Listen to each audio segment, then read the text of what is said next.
Actually, yung National Simultaneous Earthquake Drill, yung NSED, parang nakakapag-ano lang sa schools kasi ano yung mga estudyante, then yan sa barangay because office, pero yung buong village or buong barangay, Ayun. no one, hindi nila pinupursige.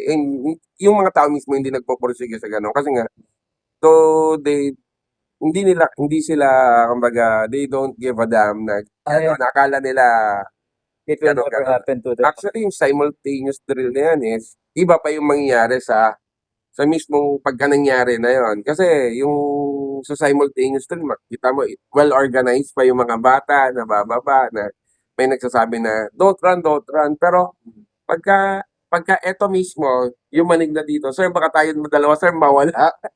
Baka tayo magtakbuhan din, di ba? Oo, Kasi lack of, magpa-panic. opo, panic and lack of ano pa, pagka, di ba sabi nga nila is, always lamang ang may alam. Dahil kung wala tayong alam, wala tayong baon, eh doon tayo medyo talo, lugi.